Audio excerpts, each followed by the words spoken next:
composing a 5/6 or a deceptive cadence in minor, let's focus on orchestrating a 5 chord in minor. Okay, so let's look at measure 118.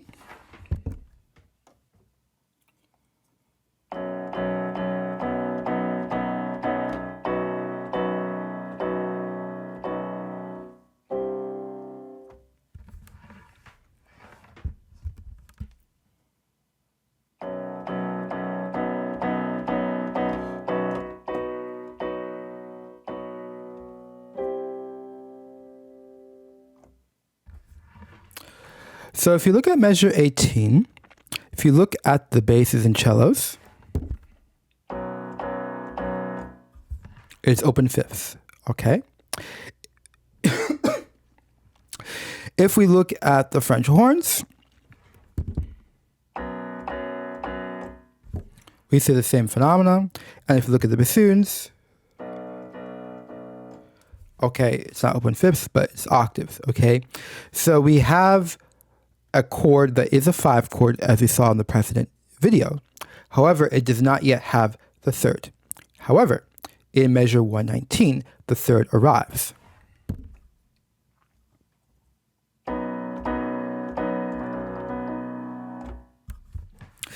And it's, of course, the Ré dièse, it's the leading tone, and notice that it's in the upper register, okay?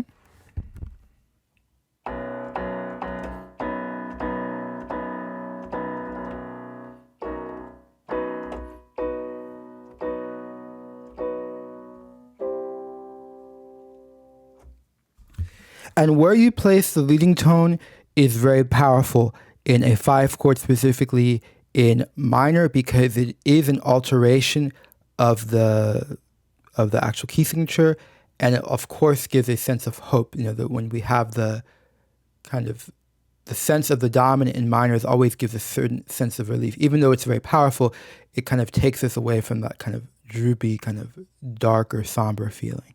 Okay. Look at the oboes.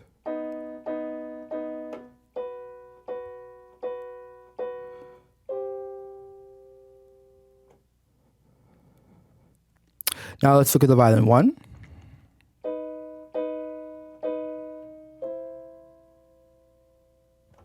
Okay, so we see that the leading tone is only presented in this Ré dièse right below the staff. So kind of, I guess in American English we would say a D4, okay, right above the middle C. You'll notice that in the lower voices, it is not present. It's only in this very medium register. Okay, so that means of all the octaves present, there's only one layer that has the Ré dièse. Okay, so what does this mean? Well, it means that this particular 5 chord is going to be very, very resonant, very much focused on the fifths and the fourths. Okay, let me play again.